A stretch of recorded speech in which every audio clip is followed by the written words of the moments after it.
Out to us, and wherever possible we have managed to help in some small way, but I think it takes a lot of energy and effort to keep at this battle. I think he'll tell us a lot more about this. It's pretty interesting stuff, and it actually has a huge impact on a lot of things that all of us do. We don't realize it, but it does. So, thank you. I'd like to thank NTR and Ramanjeet Singh Cheema from your policy team in Delhi for inviting me here. My name is Venkatesh Hariharan. Most people in the industry know me as Venki. I have been a journalist covering the IT industry for about 15 years, and for the last 6 years I've been working with Red Hat. I look after the public policy issues on behalf of Red Hat. Basically that means I usually, I'm on one side of the road. So typically, it's, there's been, so MTR, myself, we have been involved in a bunch of policy issues, the open standards fight.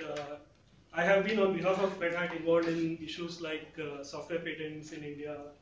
And I think so what I'd like to do is give a brief background of why we see so much of growth in open source, what are the implications of that for India, what we can do about it as a country, and also the macro picture of where the entire IT industry and the society is going to.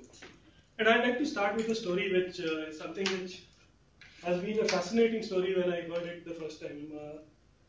During the Battle of Kalinga, Emperor Ashoka, after all that bloodshed and violence, he gave up violence, and he said that I will have to do a penance for the number of people that have been killed and the violence that I have inflicted upon society.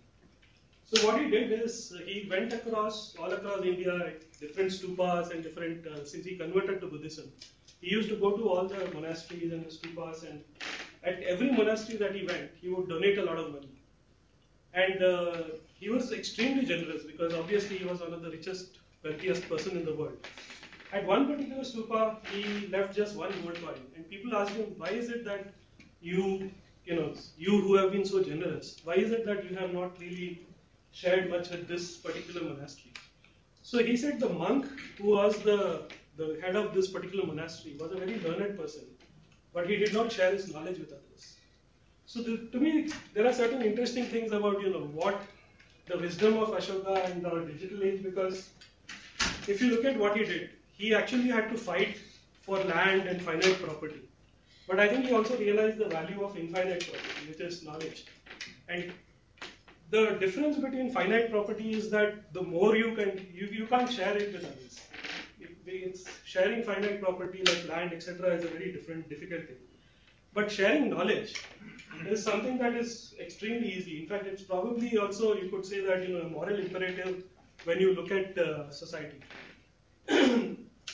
In fact, I think most of us in India, we have kind of, as we are growing up, at least, in my particular case, as I was growing up, I learned the Saraswati Vandana, which said that how wonderful is your gift of knowledge. The more you share it, the more it grows. The more you hold it, the more it declines.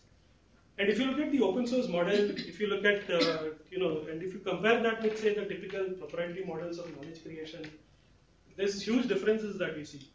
If you look at the open source licenses, for example, and the general public license, which is the most popular license, and then if you compare that with, say, proprietary software licenses, you will see a massive amount of difference. So the general public license has 4 freedoms. The first freedom is that you have the freedom to modify the source code, you have the freedom to share it with others, you have the freedom to, look at the source code, improve upon it. So basically, if you look at licenses of the open source community, you see that these licenses are basically designed and structured around your freedom and to protect your right to share knowledge. If you look at proprietary software licenses like that of a particular word processing package, you will find that it says that you do not have the right to modify the software, you do not have the right to improve upon it. If there is a technical flaw in the software, you do not have the right to do anything with it. You have to depend on the manufacturer of the software. Now, if you look at what's been happening globally because of the general public license, because of the legal framework of open source, what you see is that Linus Torvalds in September 1991 put out 10,000 lines of source code. And over a period of years, people said, okay, you have built this for the 386. I want to modify it and adapt that for some other particular platform. So a whole bunch of people, over the last 18, 19 years, about thousands of volunteers have contributed to the source code of Linux and the code base of Linux. And can you take a guess as to how many lines of source code there is in an average Linux distribution today? In September 1991, it was about 10,000 lines of source code. So any guesses on how many lines of source code there is in, not just the Linux kernel, but in a typical Linux distribution like say Fedora? 30 million. 30 million. We can keep going a little higher. Anybody wants to take another guess? Give me a couple of guesses. Maybe the lady is there. 30 million. I want a higher guess. 50 million. Okay. Maybe the gentleman in the back. Give me another guess. Yes. 70 million. So here's the thing. In September of I think 2009, there was a study called estimating the source code of Linux, and it said that the average distribution, which is basically this time they took Fedora as the base, contains 204 million lines of source code. So think about it, 10,000 lines of source code in September 1991, 204 million lines of code in September 2009. Now just think of that trajectory. Think of also the fact that an operating system is an enormously complex body of knowledge. It's probably the most complex IT project that you can actually take on, because you look at the kernel, you look at the amount of hardware elements that it has to interact with, you look at the amount of software elements that it has to interact with. Now, how did such an enormously complex body of knowledge get created, and what are the implications of that for society? So let's keep Linux for a minute aside and let's take another body of knowledge, Wikipedia. September 2001, 0. Any guesses on how many entries there are in Wikipedia today? Tens of million? Yes, but nobody wants to take a guess now. 74 million. 74 million. I think I have now set your expectations too high. So the last I checked, it was about 13 million entries in 275 languages of the world. So just think about that. From a standing start in 2001, you now have 13 million entries in 275 languages. So today, clearly, Wikipedia has become one of the largest, reference points and the knowledge repositories in the world. And if you look at, what I'm trying to do here is, come back to what are the factors that are driving this kind of a knowledge creation. So I'm going to take a flashback into 1700s, and in 1700s, the London Philological Society, they said that we want to create a dictionary, and we want a dictionary to be an inventory of all the words in the English language. So till that particular point in time, most dictionaries were random compilation. So there would be a great guy like say Samuel Johnson, and he, with all his knowledge and with all his wisdom, he would be able to compile only say a maximum of 20,000 words. So the London Philological Society said that a dictionary has to be a compilation of all the words in the English language, and the only way to do that is that you actually have a volunteer effort where people chip in and contribute, and everybody pulls in, and then there is a team of editors who review the source, review the entries, and then kind of add it into OED. So does that sound a little bit like open source to you? It does, right? So now think about one more thing. So do you know how many years it actually took to put the Oxford English Dictionary together? So Wikipedia, we saw that in just some 8 or 9 years was about 13 million entries. So it took 70 years to put the Oxford English Dictionary together. In fact, there were people who were actually contributors in Darjeeling, and think of those days when people had to, there was no airmail, nothing like that, and people would send a postcard or a letter from Darjeeling. It would come down, go to the ships, and then through the ships it would take months, and then it would be assembled in the UK, and then the whole thing would be put together. So to create the Oxford English Dictionary, 2 tons of written material was actually shipped back and forth. And it took 70 years to put OED together. But now if you fast forward to the age of Wikipedia, it took just about 8 or 9 years for Wikipedia, with people scattered all across the world. You know, the speed of email communication, the speed of the internet. So in just about 9 years, you have had 13 million entries in 275 languages. And if you keep looking at Wikipedia, the number of entries every 6 months keeps jumping like dramatically. It is not kind of a linear progression. It's more like a, the more and more people who use Wikipedia, the more valuable it becomes. The more valuable it becomes, the more people contribute to it. So it's kind of a virtuous cycle. So if you look at now, come back to Linux, for example, and if you say, who are the people who are using Linux? In the last 8 or 9 years, we have seen some remarkable changes. If you just go to say the top 500 supercomputer list, it's quite stunning because over the last 4 or 5 years I've been following that, and the NEC Earth Simulator was the last proprietary supercomputer at the top of the supercomputer list. That was about 4 years ago. So today if you look at, let's take a random guess, out of the top 500 supercomputers, how many of those are actually running on Linux?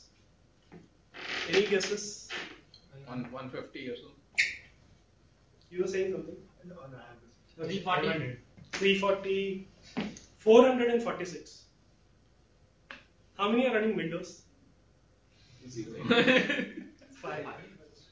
So question is, what is driving these things? What are the factors that is driving so much of innovation, so much of change, so much of technology development, so much of impact on society? One of the factors, and I'm sure the people here at Google must be the most familiar with this, is that if you look at the internet, how many people know how many people are connected to the internet today? How many people are connected to the net today? 1.2 billion. Yes. 1. In another 2 years, well, I think it's 1.4 billion. In another 2 years, there will be 600 million more added to the net. Which includes mobile. Yes. Which basically means that there will be 2 billion people connected to the net. Now think about that, 2 billion people connected to the net. What is the population of the world? 6.5. 1/3 of humanity is connected to each other.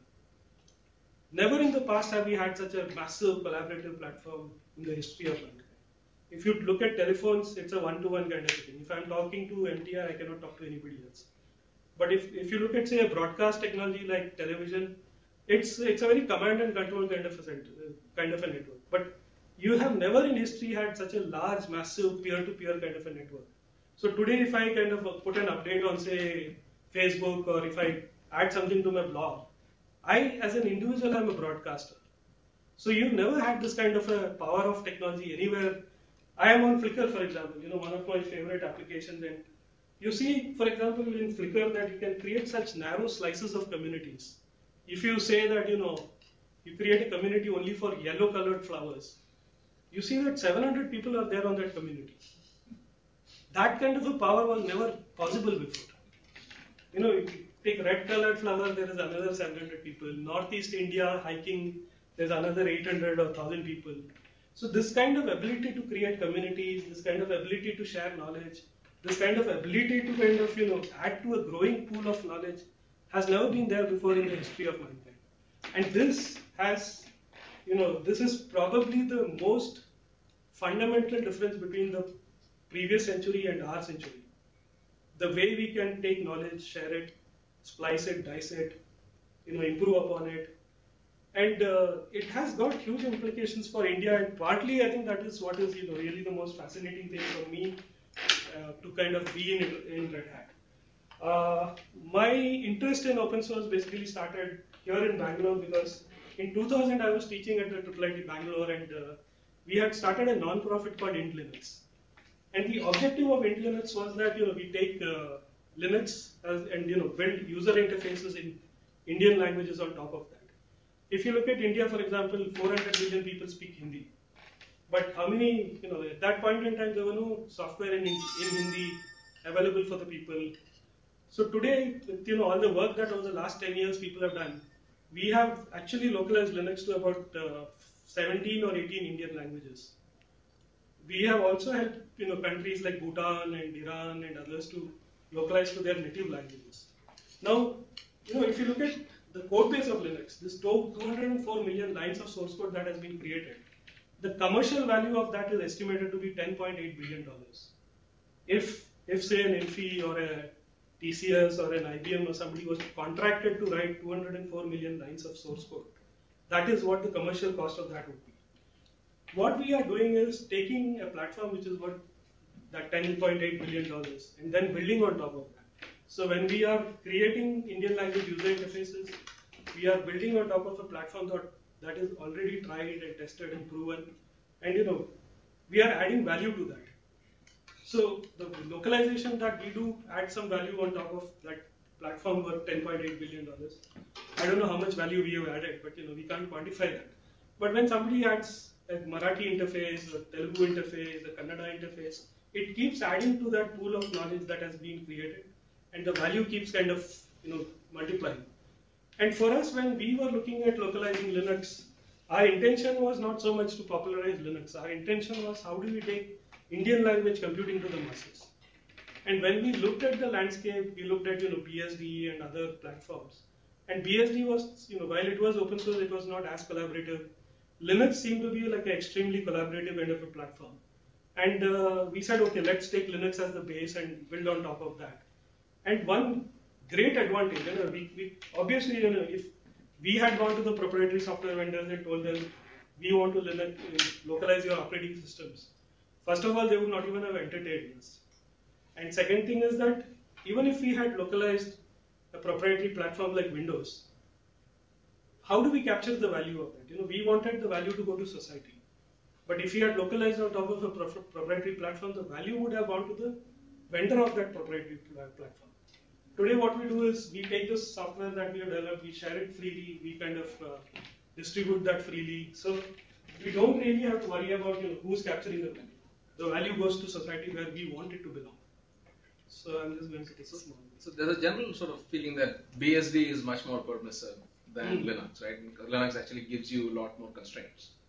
So what is that your you're talking perspective? about a technologist.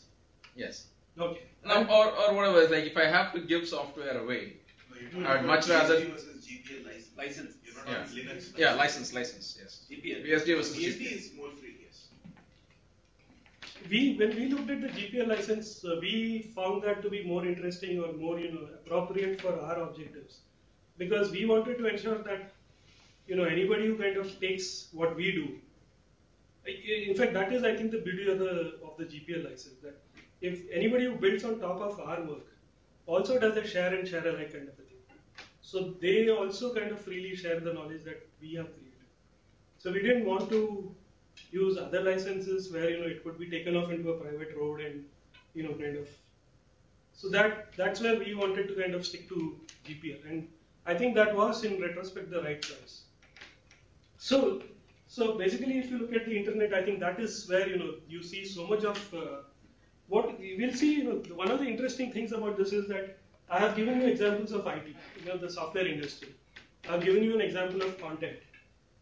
Now the thing is, if you try to abstract the principles of open source, what are the fundamental principles of open source?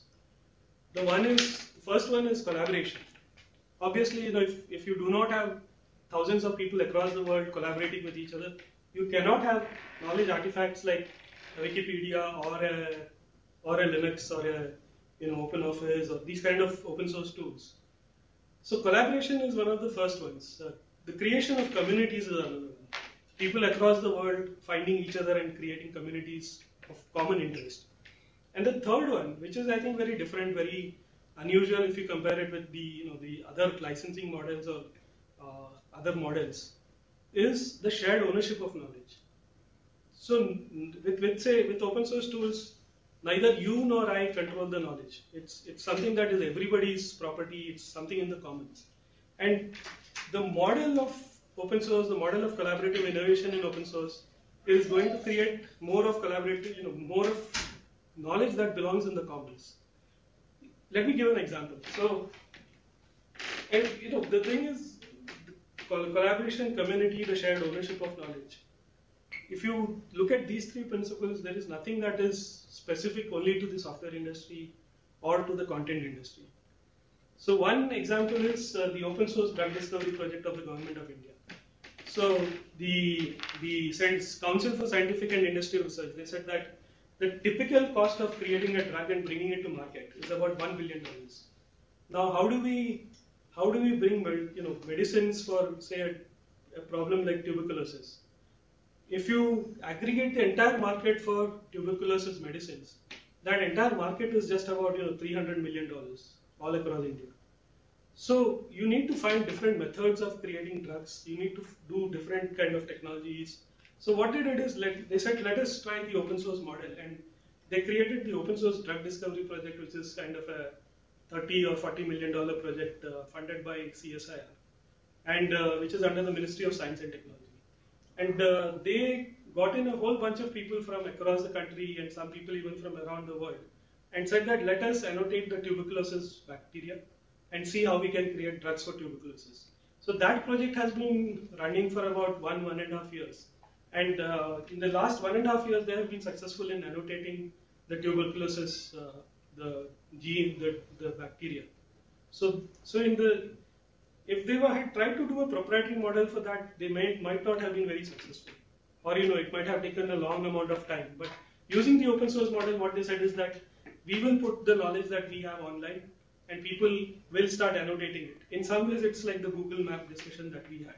So you put some basic knowledge out, and then people keep adding on top of that. And because it is open source, there is an incentive for a lot of people to contribute to it, because there is the fact that whatever you're doing is contributing back to society. It's adding value to society. So you see that there is more and more people are now starting to talk about how do we use open source and the open source model of collaboration community to kind of create knowledge that is beneficial to society. You now have tools like the Public Library of Science, which is basically a set of encyclopedia of journals, scientific journals, which are in the open domain. And if you look at the proprietary kind of publications and scientific research papers, they're extremely expensive. And if even sometimes even the large IITs and others may not be able to afford buying a whole bunch of scientific journals. So you now have this kind of alternative movement.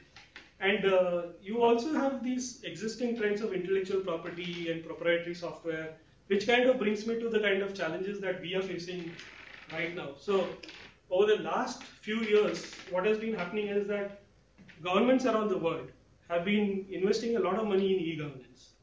And if you look at India, for example, with the UID database and the e-governance databases and the public distribution system databases, these are all databases that run into millions and millions of records. So the government has been worrying about how do we govern these databases. If they store the data in proprietary formats, like the proprietary word processing formats, etc., then the problem is that the longevity of government data runs into sometimes hundreds of years. In India, we are still using land records that date back to 400 years ago. When under the reign of Emperor Akbar, Raja Todarmal actually created a system of maps, and we are still using those maps which date back 400 years ago. So when you are creating e-government data, the question is how do you govern it for the next 400 years or next 500 years? Because that data is like perpetually relevant. Now you have software vendors who keep coming and going, and even the most seemingly indestructible software vendor today may not be around 50 years down the line.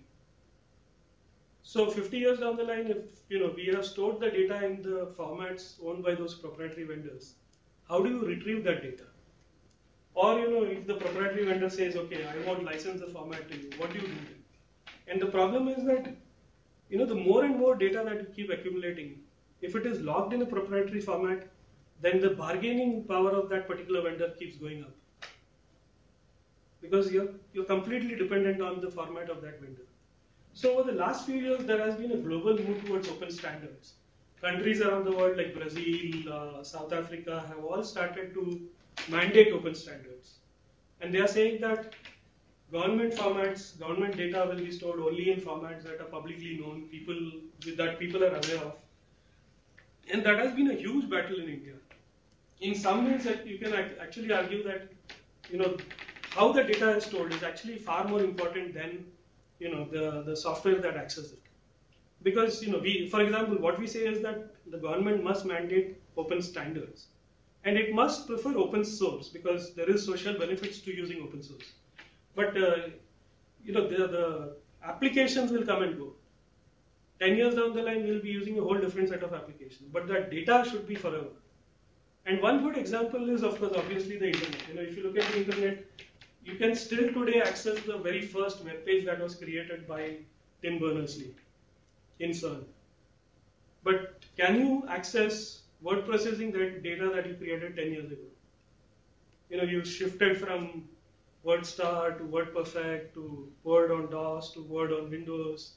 So with every generational shift, you have lost some amount of data of the other. Can you relate to that?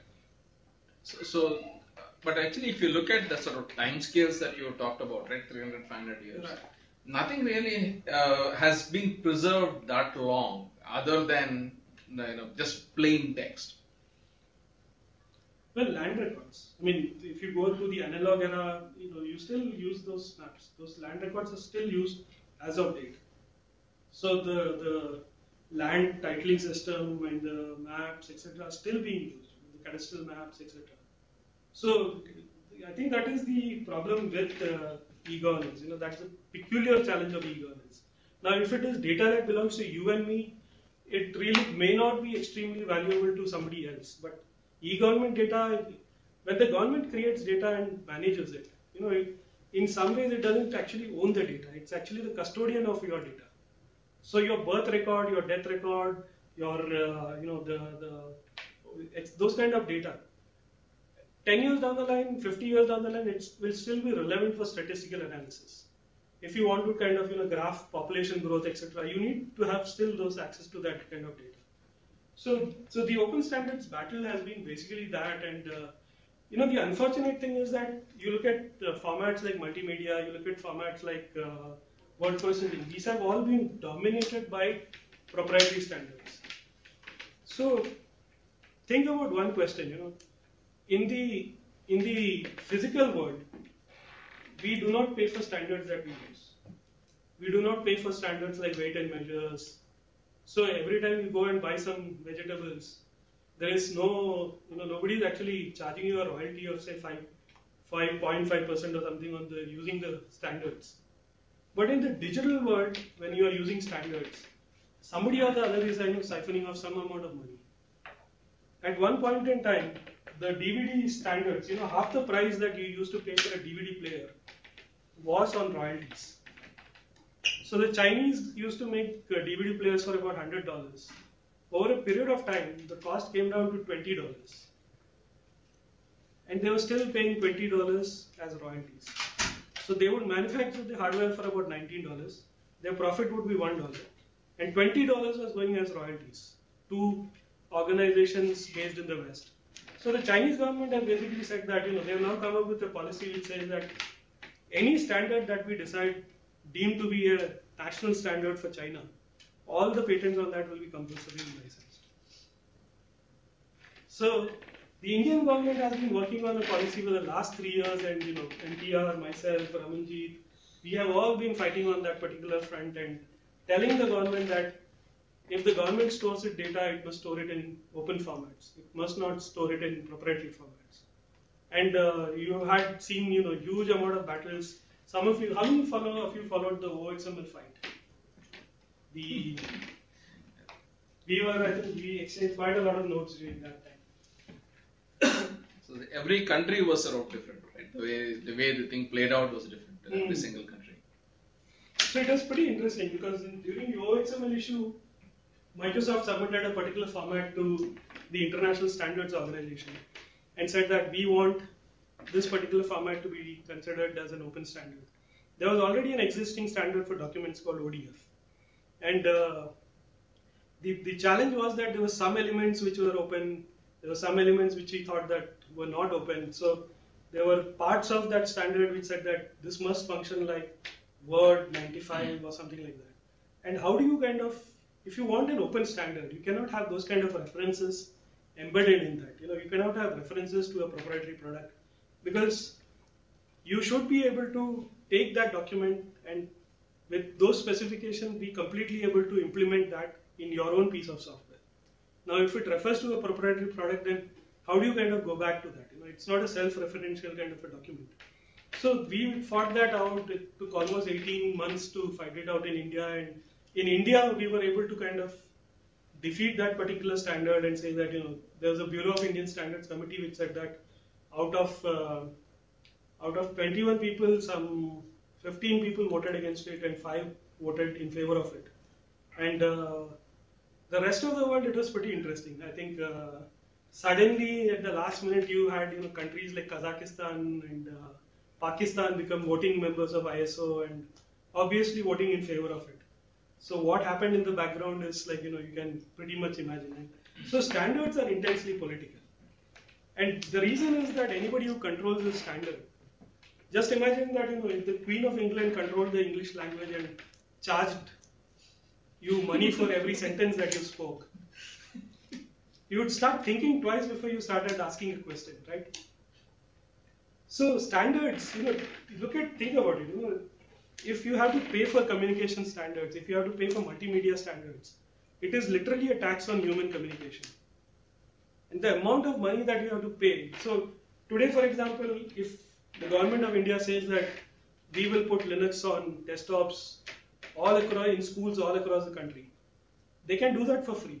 They basically, because the source code of Linux and the Linux distributions are free. But if you want to use the multimedia formats, if the kids say, okay, I can't see my videos on this and all that, per desktop, the cost of that comes to, the licensing cost of the codecs comes to 1,600 rupees. So many people are now starting to argue that the developed countries of the West have lost their edge in services, they've lost their edge in manufacturing. IP is now the new form of colonialism. If you control intellectual property, you literally kind of have the power to say that the others are all contractors. And look at the Chinese, for example. What they are doing is they are working on a plan to create some 10,000 different standards of their own. If you look at the political battles around standards, the reason the standards battle is so intensely political is anybody who controls the standards is the king. Once you control the standards, you pretty much control everything. So Chinese are saying that telecom standards we will create our own, and we have the market muscle to roll it out to hundreds and thousands of customers all across China. If you look at communication standards, if you look at things like WiMAX, etc., they are saying, look, we will, as a country, we will try to create our own standards. So these are kind of issues that we are facing. And a related issue with standards is that of software patents. And the open source community, typically what happens is we kind of share the knowledge. But with the problem with software patents is that, well, I'll kind of back off. So the whole patent system, when it was created, the whole idea of the patent system was that the innovator will basically declare his innovation and tell you that this is how he created it. Because what used to happen during the industrial era was that a lot of inventors went to the grave, and then whether when they created a spinning wheel or something like that, that entire innovation had to be recreated from scratch. So that knowledge was being lost to society. So basically, the policymakers said that instead of having the knowledge lost to society, we create a system of patents where you tell us what is the method and the working process of this particular machinery. And in return for that, we'll grant you a 20-year monopoly. Now, question is, do we need those kind of monopolies in software? If you look at some of the largest innovations and the technological discoveries that happened in the IT industry, many of them happened pre-1980s. If you look at, say, word processing, and if you look at, I think the ultimate invention you could say in the IT industry was the spreadsheet. Because it basically enabled you to do something which you could not do in the physical world. If you look at the IT industry, a lot of the stuff we do is actually a replication of what we do in the physical world, searching for information, etc. But with word processor, you were able to do something which was quantum leagues ahead of what you could actually do in the physical world. So that would probably be have been, you could say that one of the best innovations. But that innovation happened without the patent protection. All these people who argue in favor of IP basically say that, without IP there will be no innovation. Then the question to ask is, how is it that there has been so much of innovation in the IT industry before we had the era of software patents? The practical problems with software patents are also pretty huge. There are close to some 200,000 software patents that are filed in the US. And the problem is that software patents do not work as property. If you cannot identify what are the boundaries of a particular patent, how do you ensure that you are not violating it? Today people write e-commerce software and online shopping tools. There are close to 5,000 patents on e-commerce. There are close to some 11,000 patents on online shopping. And if you want to, if you are writing an e-commerce application, you think that you may be violating some of these patents. In the US, it will cost you $5,000 to get a legal opinion on one of those patents. So how do you kind of multiply that across all the patents that are there? So software patents has become a huge challenge for software developers around the world, and that's kind of one of the arguments that we have put forth with the Indian Patent Office. And in 2005, the Indian government said that came up with a Patent Amendment Act and said that any software that has a technical effect will be patentable. And we went back to the government and said that there is no software that does not have a technical effect. So then we had a big fight with the government, and then finally it was rolled back, and they said that okay, the law now says that mathematical algorithms, business methods, and computer programs per se cannot be patented. So now the fight is on how do you define per se. So in 2005 we fought that amendment, and then sure enough, so we knew that this per se is going to be like a very dangerous kind of a backdoor. And in 2008 the government came up with a patent manual, and guess what it said? It said software that has a technical effect can be patented. So, and they gave the example of image processing algorithms, and if that processing algorithm is better and more efficient than some other algorithm, it can be patented. So we said, went back to the government and said, this is exactly the language that was thrown out in the patent amendment. So how can you bring it back? So then that has been removed from the policy. But the fundamental thing is that all of us who follow Knuth and Donald Knuth and a lot of Ben Clemens and these kind of people, basically software is an applied form of mathematics. So if you cannot patent mathematics, how can you patent software? So these are kind of, and the related issue is that, if you cannot patent software, then how can you have, intellectual property or IP around standards, for example, which is how the entire edifice is being, controlled. And even people like Andy Grove are saying that this entire thing of patenting and is now become like the derivative trading industry. You're building a house of cards. You're building, edifices on top of things which you really cannot, you shouldn't be building. It's kind of, the foundation of that entire edifice itself is so weak that it could collapse anytime. And if you look at the US, for example, what has been happening is that they have had an extremely pro-IP kind of a policy. In fact, the US is like probably the most liberal IP or software patent granting country in the world. And one person came up and said that I want to patent a method of managing weather risk, which was the recent Bilski case. I don't know, anybody followed the Bilski case? So this was a very, very hugely controversial case where the lawyer arguing for the Bilski case said that anything should be patentable, and that a method for managing weather risk should be patentable. Managing weather risk. Yeah. So, what finally happened is that the entire bench of the Supreme Court sat down and actually heard that case. And some of the lawyers, some of the judges were asking, so if any method can be patented, then would you say that a method for speed dating should be patentable? And the lawyer had to say yes. So what is the challenge is that, and the problem for the software industry is that you look at software, software is actually protected by trade secrets in the case of proprietary software.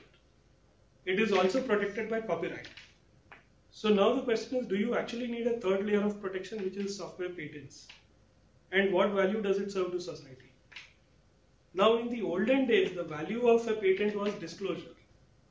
That you could look at the patent and try to understand how a person arrived at a particular spinning wheel or whatever. But in the IT industry, who looks at software patents? Do you actually read a software patent before you write a piece of software? Nobody does that. So what is the value of that disclosure? Zero. In fact, it's actually negative, because if you read a patent and then you write something similar, in a court of law, the damages that the court can award the other side is actually 3 times more. So you actually have an incentive not to read a software patent. The other problem is that, see, with copyright, if you write something and I write something that is similar, as long as I can prove that I did not copy you, I am not a plagiarist, I arrived at that language on my own, I am clear. But in software patents, the problem is that you have a patent on a particular method of shopping, and I have written something independently without any reference to your patent. I can still be liable for infringement in a court of law. And if you take me to court in the US, the minimum cost of that is about $1 million. And the damages, it could go into $3-4 million. So I guess this is exactly the case. Somebody asked me to comment on the Oracle versus the Google case that's happening right now. Have people been following that? So they said, why don't you comment on this specific case? And my comment and my reply was that, if the road is full of potholes, somebody or the other is going to fall into it. Today it may be a Google, tomorrow it may be a Red Hat, the day after tomorrow it may be somebody else. Microsoft itself has been subject to so many patent lawsuits. Red Hat has recently settled some patent lawsuits. All these, the cost of that is it is actually in the IT industry a hindrance to innovation. So let me now kind of circle back and come back to the open innovation effect. So you see that the open source drug discovery, the other tools like Wikipedia, etc. You see a huge amount of innovation happening, and some of these tools are actually valuable in and of themselves. It is estimated that the economic value of Wikipedia, the commercial value of Wikipedia, is close to something like $7 billion. But if you look at the social value of Wikipedia, that would probably be multiplied into 7 billion into maybe hundreds of times, because here is a freely shareable resource that we can use. And possibilities in education and in other areas of Indian society. What does it mean to us as Indians to use open source? So if it takes, say, education as a domain and say that, we create a knowledge encyclopedia in, say, Hindi, Marathi, Gujarati, Punjabi, and all these languages, and start freely sharing that. Instead of using the proprietary model, we can actually create a model where people contribute to creating these encyclopedias, tools, etc., and freely share it. If you look at the fact that some hundreds of millions of students are studying in the Indian school system, and if you look at the fact that they will also need to kind of use computers to be equipped for the 21st century, then how do you kind of create a platform which can take IT to them as fast as possible? The best way to do that is actually using open source. Red Hat actually sponsored a study done by IIM Bangalore, and that study found that on a very conservative estimate, if India used open source, it could save at least $2 billion in the next few years. And there were specific case studies. So, for example, in Kerala, the 9th and 10th standard students are all today on open source. The Kerala government decided that a few years ago, they said that all the schools will migrate to open source. So the software, the applications, the operating system, the word processors, all that is being used for the 8th and 9th standard is all on open source. And the study found that by switching to open source, they saved at least 50 crores. And this is just 2 standards of education. It is still to kind of percolate to the lower levels of that. And this is just one state government. If you multiply that across state governments, across different standards, just think of the cumulative money that we can save as a country. One of the projects that Red Hat and an organization called Knowledge Commons we are working on is something called the School OS. And basically what it says is that we create a set of open source tools for education, and then you work with teachers and students to kind of customize that to different standards and different state government syllabus also. So with that, basically you have a huge set of a massive repository of educational tools which you can freely share. So the sum of it is basically that the whole model of open source, the whole model of the open source in education, etc., is something that is an extremely powerful model. In India, we have not really invested too much in the proprietary model, and in some ways, the proprietary model might be actually a model of the past. When you can freely share knowledge by using these kind of artificial constraints like proprietary standards and software patents, what we are actually doing is hindering the growth of knowledge. So if we kind of use open standards, if we kind of use open licensing models like the GPL, etc., we can rapidly disseminate knowledge all across India and make India more of a knowledge society much faster than we would have done using proprietary standards. So I think to conclude, basically, I'd like to say that John Lennon had this beautiful song called Imagine, and he said that you may say I'm a dreamer, but I'm not the only one. Someday you'll join me and the world will be one. So I think this open source model, everybody working together, kind of brings together that kind of a revolution. And using the open source model, we could probably lead to a renaissance of the knowledge, ethos and the culture that India used to have many thousands of years ago. So with that, I'd like to thank all of you, and if there are any questions, I'll be happy to take them. So one question, in terms of the whole cross-licensing thing that's happening across countries. Yes. It becomes very hard for just one country to say, we will not honor software patents, or software patents are illegal within our boundaries. Because then you no longer are part of this cross-licensing regimen, and you're not part of the whole free trade situation across the world. So how do we kind of go about that? How does China handle that? China doesn't care. I think, at least when it comes to software patents, what had happened is that different countries were given the freedom to decide how they want to, decide on software patents. So today, I think it's probably the US and Japan which are the most permissive in terms of granting software patents. But if you look at Europe, they have a similar language to India. So in Europe, they say computer programs as such cannot be patented. India says computer programs per se cannot be patented. And what we interpret that to mean is that if there is any innovation in the hardware, and that hardware also contains software, that ensemble as a whole can be patented. But software by itself cannot be patented. Otherwise, what people are trying to do is write some piece of software, attach it to a general purpose computer and say this is patentable. And I've seen some amazing patents. There are patents on online auctions, for example. And all it says is that there is a buyer, there is a seller, there is a bidding room, there will be a bidding session, there will be bids, and if the bids go to X.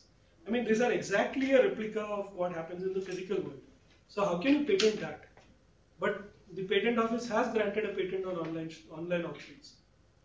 So, the problem is that for society, a method that could have been freely practiced has now passed off into a private domain. So I guess bottom line is what we are arguing is that, IP is not everything. IP is like private property. It's a private monopoly granted by the government to an individual inventor for 20 years. That should be balanced by the knowledge commons. So you need private spaces like this, but you also need playgrounds, and you also need open spaces for people to kind of play around in. So you need to have a balance between these two. And I think a lot of introspection is also happening in the US on the whole IP issue. So I think the US itself is kind of going through a bit of churn in looking at that particular issue.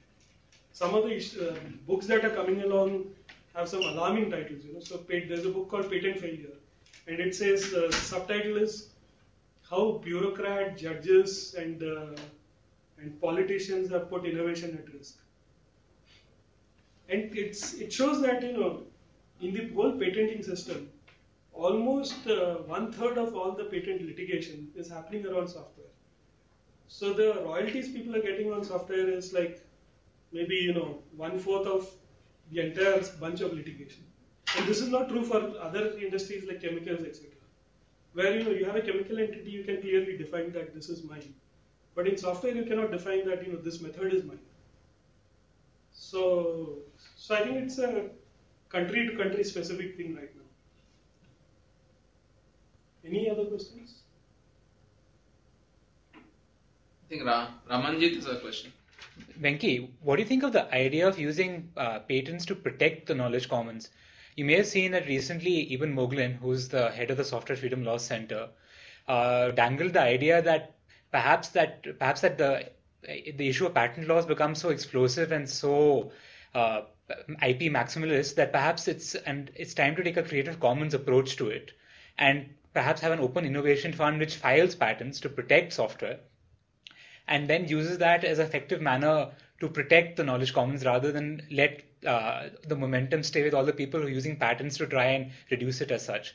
Because that's an idea that's come out which is interesting, and it's particularly, I know, divisive since Dr. Moglin said it, but what do you think of that? Because it ties into what was done in the area of copyright law, where Creative Commons is used to protect the commons as such in the public domain. Could the same idea perhaps work in patents? Perhaps our approach on trying to stop patent expansion is not the right way to do it. It's a very expensive way of treating knowledge because but in the interim, I think that is probably the holding operation that we have to do till such time that the system is changed. Because I think it takes reforming this system will take maybe another 15-20 years. Who knows? By the time the system changes significantly. But in the interim, I think these are the kind of methods that we will have to try. Let me give another example. So I was quite surprised to know that the Sudarshan Kriya is actually patented by the Art of Living Foundation. Really? Yeah. And they have patented it exactly for the same reason, because they didn't want somebody else to come and patent it and say that, okay, now you can't practice this anymore. So they have patented the Sudarshan Kriya, but, said that liberally, this is anybody can practice it. But I guess they have some stipulation that, it's only their specific people who have got training from there, this can practice that. But isn't that, I guess, prior art should invalidate that patent, right? Could be. Because this is something that was probably known since the Vedic times. Could be. I was quite fascinated to hear that. So, I think what you're suggesting is the right thing in the sense, at least in the interim till such time that we have significant patent reform across the world.